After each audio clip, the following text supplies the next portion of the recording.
पुष्पांजलि अर्पित की।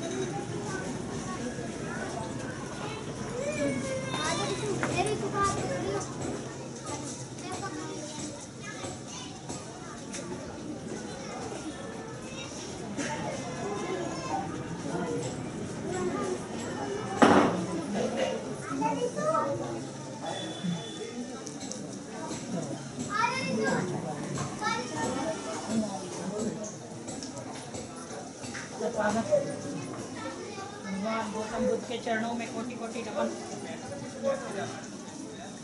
Bodhisattva Baba Saheb doctor B.R. Ambedkar ji के चरणों में कोटि कोटि नमन। और आज जिनके लिए हम सब लोग यहाँ इकट्ठा हुए हैं, भाई सतप्रकाश जी को बहुत बहुत आदरांजलि देते हुए पूज्य भिक्षु सबको नमन करते हुए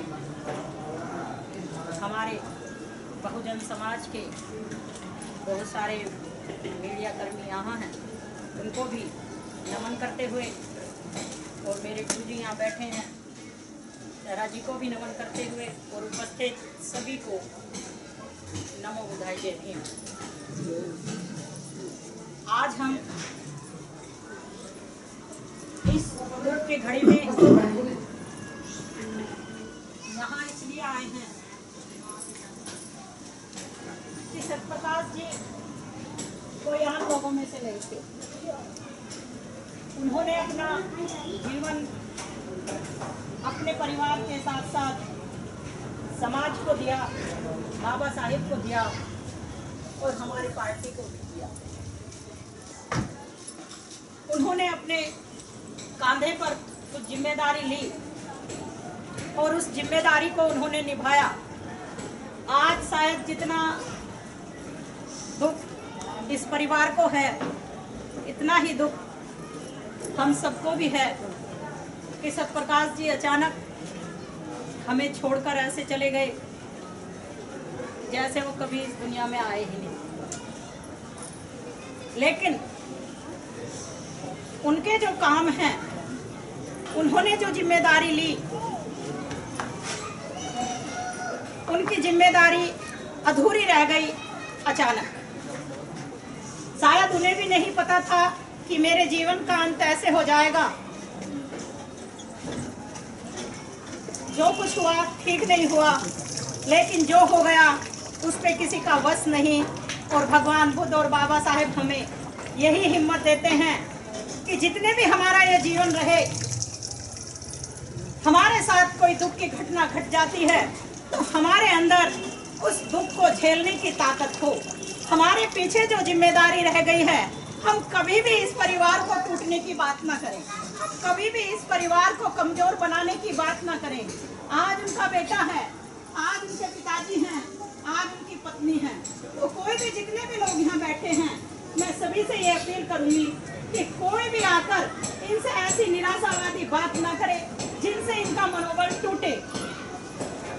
जब भी आप लोग इनके पास आओ तो इन्हें हिम्मत दो, इन्हें उन वीरों की कहानी बताओ जो समाज में अपने छोटे छोटे बच्चों को छोड़कर चले गए, बहुत अपनी जिम्मेदारी छोड़कर चले गए, लेकिन उन्होंने बखूबी निभाया। क्योंकि भगवान बुद्ध ने भी कहा है कि जो कोई इस संसार में आएगा उसका अंत है, लेकिन उन लोगों का दुख ज्यादा हो जाता है जो समय से पहले इस संसार को छोड़कर चले जाते हैं। रोने से कुछ नहीं होगा, अगर हम दिन रात भी रोए तो भी सतप्रकाश जी वापस तो आएंगे नहीं, लेकिन उनके जो अच्छे काम थे हम उन कामों को जरूर आगे बढ़ा सकते हैं। हमारे बीच वो भले ही शरीर से नहीं है, लेकिन उनके विचार और उनके काम हमेशा हमारे साथ रहेंगे। हम जहाँ कहीं भी जाएंगे तो इनके अच्छे विचारों को बता सकते हैं, इनके अच्छे कामों की चर्चा हम कर सकते हैं। और आप भी इनके अच्छे कामों की चर्चा करना। अगर इनसे कभी जीवन में कोई गलती हुई, बंदे जी एक बात कह रहे थे कि हमें किसी की चुगली नहीं करनी चाहिए, यही भगवान बुद्ध ने कहा है। बहुत सारे लोग क्या है, दूसरे में कमियां ही कमियां ढूंढते हैं, उसके अच्छे कामों को भी नहीं देखते, लेकिन हमें कमियों को छोड़कर वो देखना है कि इन्होंने अपने लिए, अपने काम किया है या इनके अंदर कौन से गुण हैं, तो हमें उन्हीं अच्छे गुणों को ध्यान में रखते हुए इनके अच्छे गुणों को अपनाना है, इनकी बातों को अपनाना है। और जैसे ये काम करते थे, क्योंकि जब हम उस दिन आए थे तो यहाँ जो जन समूह था उसे भी देखकर लग रहा था कि सतप्रकाश जी का व्यवहार जो था इस गांव के लिए भी अच्छा था और उनके जो रिश्तेदार थे उनके लिए भी अच्छा था, और बाबा साहेब के मिशन में तो उनकी अहम भूमिका रही। लोग बहुत बुरी तरीके से उनके लिए रो रहे थे, तो रोया उन्हीं के लिए जाता है जो कोई अच्छे काम करते हैं। मैं भगवान बुद्ध के धम्म की एक छोटी सी बात कहकर अपनी बात को समाप्त करूंगी, क्योंकि हमारे भी श्रद्धेय डॉक्टर DVS सहरा जी भी हैं और मीडिया कर्मी भी कई भाई यहाँ खड़े हैं, तो जो लोग अपनी बात करना चाहें वो कर सकते हैं, या आगे का प्रोग्राम जैसे होगा आप ले सकते हो। लेकिन सतप्रकाश जी का जो एक गुण हमने देखा, कई सालों से सतप्रकाश जी का हमारे यहाँ आना जाना था। अशोक जी और सतप्रकाश जी कोई भी प्रोग्राम हो या कभी इन्हें बुलाया जाए, अशोक जी भी आपके बीच बैठे हुए हैं, बसपा से जुड़े हुए हैं, दोनों साथ साथ काम करते थे, साथ साथ रहते थे, और कभी कोई प्रोग्राम हो या कहीं बुलाना हो तो साथ साथ ही जाते थे। हमेशा कोई बात अगर मैं सतप्रकाश जी से कहती थी कि सतप्रकाश जी पार्टी के लिए ही ज़्यादा काम कर रहे हो, बाबा साहेब के मिशन में हमारे साथ इतना ज़्यादा नहीं चलते हो, तो हंस के यही बात कहते थे कि राखी जी बस ये काम हो जाने दो, फिर आपके साथ मैं गाड़ी चला कर ही चलूँगा, जहाँ ले चलना है वहाँ ले चलना, मैं आपके और सहरा जी के साथ चलूँगा। और कई बार ये हमारे साथ दूर के प्रोग्रामों में लेकर गए। और एक बात मुझे हमेशा याद रहेगी कि अभी एक टिकट लोगों को दे रहे थे, भीमा कोरेगांव के ऊपर फिल्म बनी है, अशोक जी और सतप्रकाश जी घर पे गए और इन्होंने वहाँ वो टिकट दिए कि हमारे समाज को हमारे महान वीरों की जो जीवन गौरव गाथा है वो देखनी चाहिए। इन्होंने वो टिकट मेरे हाथ में दिया और एक फोटो खिंचाया, और इनके मुंह से एक शब्द वो निकले थे कि राखी जी पता नहीं जीवन में रहे या न रहे, एक फोटो तो खिंचा ही लेते हैं। और वो फोटो शायद पता नहीं अशोक जी के मोबाइल में है या नहीं है, यही दोनों खींच के लाए थे, लेकिन अगर होगा तो मैं उस फोटो को जरूर लूँगी। आखिर में यही कहकर कि पता नहीं जीवन में कभी फिर आपके साथ फोटो खिंचाने का मौका मिले या ना मिले, इन्होंने अपने मोबाइल में वो, इनका सतप्रकाश जी ऐसे मत कहो, आप समाज के लिए बहुत काम करते हैं, और जो लोग समाज में काम करते हैं वो कभी मरा नहीं करते, वो शरीर से चले जाएंगे लेकिन उनके विचार हमेशा हमारे साथ रहेंगे, और उन विचारों को लेकर हम हमेशा आगे बढ़ते रहेंगे।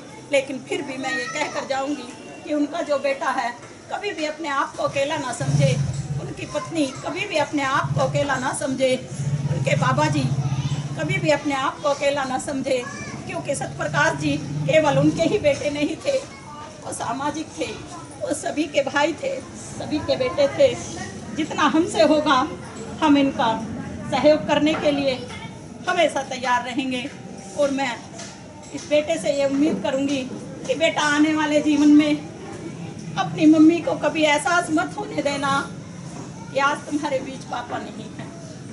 डबल जिम्मेदारी आपकी हो गई है, पापा की जिम्मेदारी, मम्मी की जिम्मेदारी सारी आपके ऊपर आ गई है, लेकिन हिम्मत करके चलना है। बाबा साहेब को हमें पढ़ना है।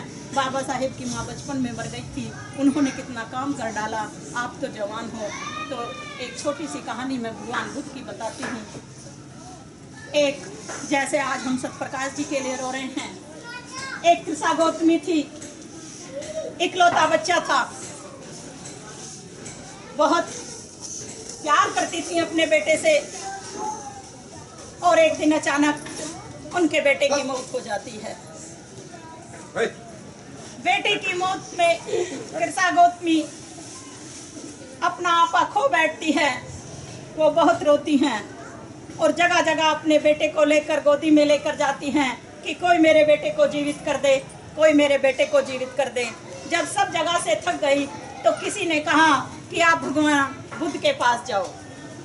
भगवान बुद्ध ने जब त्रिशा गौतमी को देखा, त्रिशा गौतमी की हालत को देखा, तो उन्होंने सामने से, क्योंकि भगवान बुद्ध ने ज्ञान की चरम सीमा को प्राप्त किया था, उन्होंने अंदर से देखा कि ये महिला बहुत दुखी है और मेरे कहने का इस पे कुछ भी असर नहीं होगा, तो उन्होंने कहा कि ठीक है, मैं तुम्हारे बच्चे को जीवित कर दूंगी, लेकिन अपने बेटे को मेरे पास छोड़कर जाओ और मुझे शाम को आकर मिलना, लेकिन मुझे उस घर में से केवल एक मुट्ठी सरसों के दाने लाके देना जिसमें से कभी कोई मौत ना हुई।